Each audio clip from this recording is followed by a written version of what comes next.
Morning students, आज मैं आपको class 12 CBSE board Hindi core का एग्ज़ाम पेपर जो सेट नंबर 1 है, सेकंड पार्ट आपको यानी सेकंड क्वेश्चन आपको एक्सप्लेन करूँगी। जो खंड का है, ये पेपर जो है आपका बता दें 2025 का है और इसका फर्स्ट क्वेश्चन हमने पिछली वीडियो में एक्सप्लेन कर दिया था। सेकंड क्वेश्चन आज अभी एक्सप्लेन कर रही हूँ। इसका जो सेट नंबर जो 1 है, इसका जो सेकंड क्वेश्चन है वो है निम्नलिखित पद्यांश पर आधारित दिए गए प्रश्नों के उत्तर दीजिए। तो आपका पद्यांश या काव्यांश बोले तो ये है, नक्शे में जंगल हैं पेड़ नहीं, नक्शे में नदियां हैं पानी नहीं, नक्शे में पहाड़ हैं पत्थर नहीं, नक्शे में देश है लोग नहीं। समझ ही गए होंगे आप कि हम सब एक नक्शे में रहते हैं, कि हम सब एक नक्शे में रहते हैं। हमारे पैरों और चप्पलों से लेकर बल्दियत और चोटों के निशान नब्ज और स्मृतियों सहित नप चुके हैं और नक्शे तैयार हैं।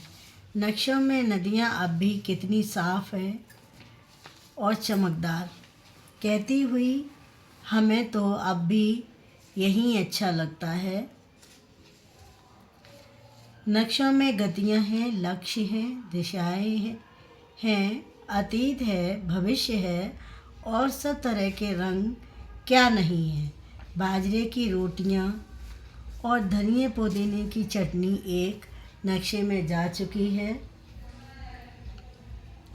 एक लंबे क्यू में खड़े बदहवास हम पूछते हैं भाई साहब, कहीं हम नक्शे से बाहर तो नहीं छूट जाएंगे। तो ये था आपका काव्यांश या पद्यांश बोले।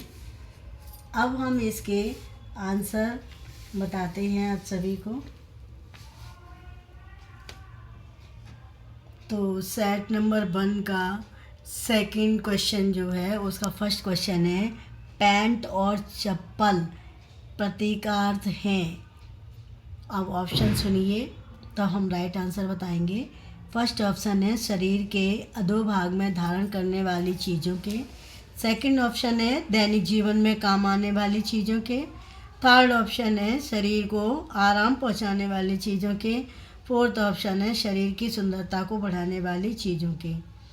और तो हम आपको इसका राइट आंसर बता देते हैं, दैनिक जीवन में काम आने वाली चीज़ों के। ये इसका राइट आंसर है।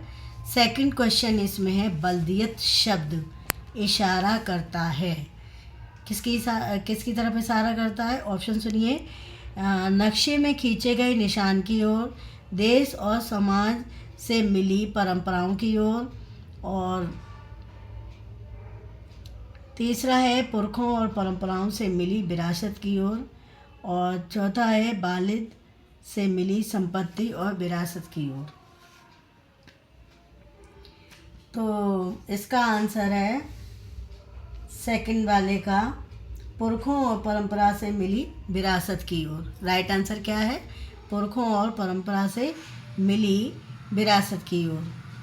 अब थर्ड क्वेश्चन आता है, काव्यांश में प्रयुक्त बाजरे की रोटियां और धनिए पुदीने की चटनी प्रतीकार्थ हैं किसका? तो ऑप्शन सुनिए, हमारे स्वाद का, ग्रामीण भोजन का, पारंपरिक भोजन का, सादे भोजन का। तो इसका करेक्ट आंसर है हमारे स्वाद का। अब आता है फोर्थ क्वेश्चन, नब्ज और स्मृतियां नप चुके हैं, इस लाइन का, इस पंक्ति का क्या अभिप्राय है? तो इसका उत्तर है, हमारी हर गतिविधि और अनुभवों का लेखा जोखा होना। ठीक है।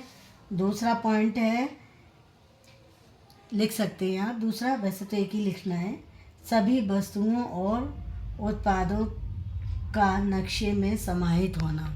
इन दोनों पॉइंट्स में से कोई एक पॉइंट आप लिख सकते हैं। नेक्स्ट क्वेश्चन यही है कि नदियों को नक्शे में ही रहना अच्छा लगता है। ये इन्वर्टेड कोमा में क्लोज लाइन है। तो इस पंक्ति के माध्यम से क्या कटाक्ष किया गया है? तो 5th नंबर क्वेश्चन का आंसर है प्रकृति और पर्यावरण की वर्तमान परिस्थितियां शोभनीय। और दूसरा, नदियां नक्शे में ही साफ और चमकदार दिखाई देती हैं, यथार्थ में तो प्रदूषित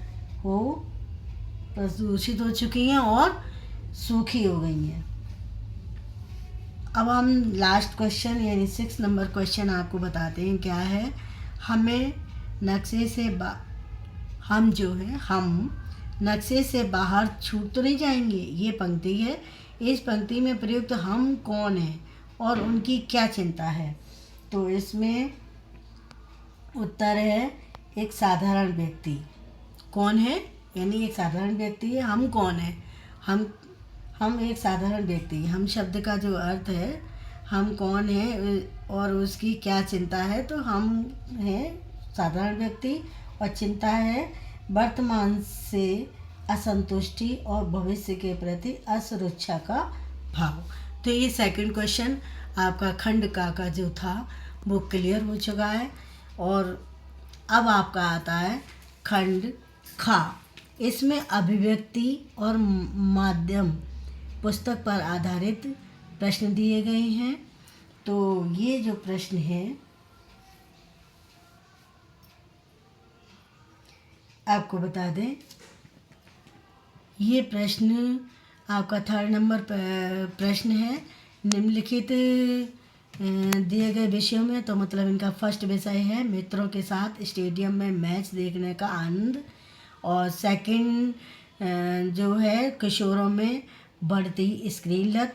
और थर्ड है मेरे क्षेत्र का मुख्य चौराहा। तो इनमें जो क्वेश्चन है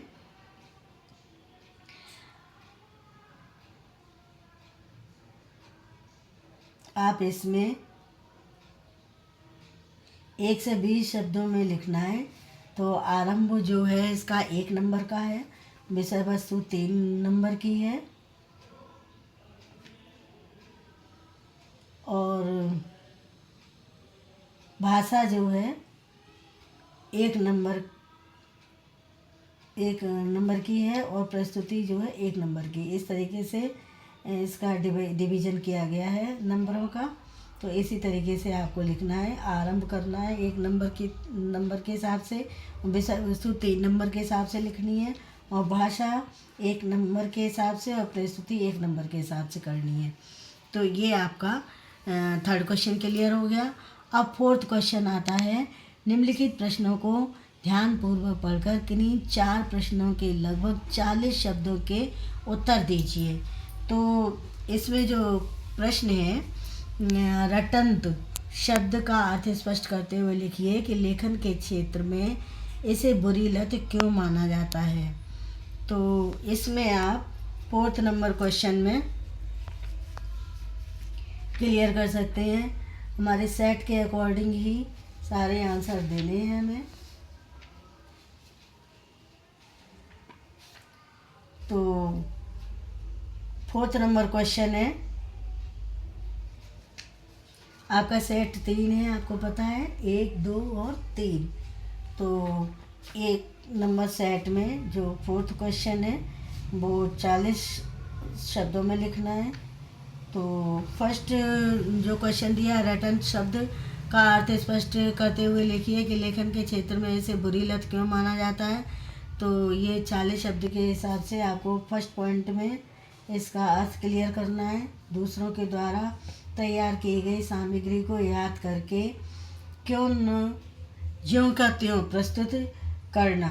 पहला, बुरी लत क्यों है? तो मौलिक विचारों को प्रस्तुत करने की आदत विकसित न हो पाना और दूसरों पर निर्भर हो जाना। और थर्ड पॉइंट हो सकता है इसमें अभ्यास या रियाज का अवसर न मिलना। कोई भी एक पॉइंट आप इसमें लिख सकते हैं। ठीक है, अब इसमें सेकंड क्वेश्चन है, सिनेमा, रंगमंच और रेडियो नाटक के बीच क्या क्या समानताएं हैं। तो सेकंड क्वेश्चन में आप दे सकते हैं तीनों में कथानक, पात्र, संवाद और द्वंद्व, प्रवेश और चरमोत्कर्ष का समान होना, ये इसकी समानताएं हैं। थर्ड क्वेश्चन है हिंदी वेब पत्रकारिता की क्या स्थिति है। तो आपको बता दें, आप इसमें लिख सकते हैं हिंदी में वेब पत्रकारिता अभी शैशव काल में है, ठीक है। और सेकंड पॉइंट में लिख सकते हैं मानक की बोर्ड की अनुपलब्धता है, ठीक है। मानक कीबोर्ड की अनुपलब्धता है सेकंड पॉइंट। और थर्ड पॉइंट में डायनेमिक फॉन्ट की अनुपलब्धता से हिंदी वेब पत्रकारिता की ज़्यादा साइटें न खुल पाना। इनमें से कोई दो बिंदु आप लिख सकते हो। अब फोर्थ क्वेश्चन है विशेष लेखन की भाषा शैली सामान्य लेखन से अलग कैसे है। तो आपको बता दें कि ये क्वेश्चन है आपका फोर्थ नंबर। तो फोर्थ नंबर क्वेश्चन में आप लिख सकते हैं, इसमें कोई दो बिंदु लिख सकते हैं लेकिन हम तीन बता रहे हैं। पहला है विशेष लेखन की शब्दावली का सामान्य लेखन से भिन्न होना। और सेकंड पॉइंट है विषय विशेष की तकनीकी शब्दावली से युक्त होना, विषय विशेष की तकनीकी शब्दावली से युक्त। और थर्ड पॉइंट में किसी लिखित लेखन शैली का न होना। इनमें से कोई भी दो बिंदु आप लिख सकते हो फोर्थ नंबर क्वेश्चन के आंसर में। इसीलिए ये विशेष लेखन की भाषा शैली सामान्य लेखन से अलग होती है। अब फिफ्थ क्वेश्चन है संचार के इलेक्ट्रॉनिक माध्यमों के आ जाने पर भी मुद्रित माध्यमों की लोकप्रियता बने रहने के क्या कारण हैं। तो आपको बता दें, ये फिफ्थ नंबर क्वेश्चन आपको हम 5 पॉइंट बताएंगे, इनमें से कोई भी दो आप आराम से लिख सकते हैं। तो फर्स्ट पॉइंट है मुद्रित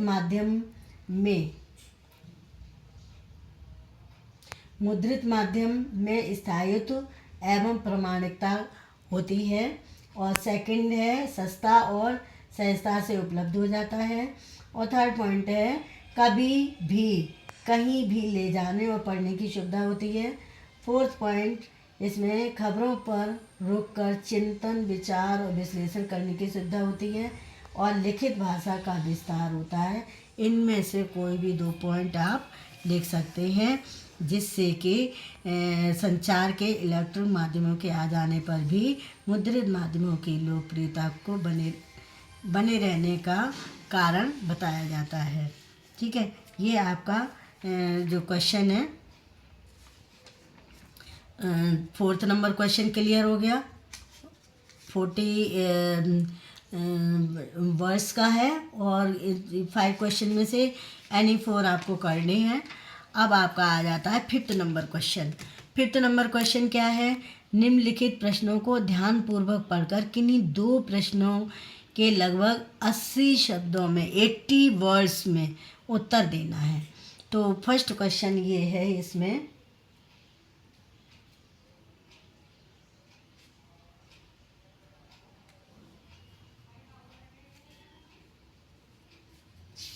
फर्स्ट क्वेश्चन है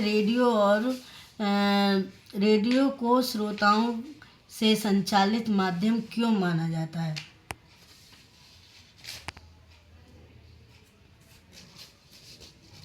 रेडियो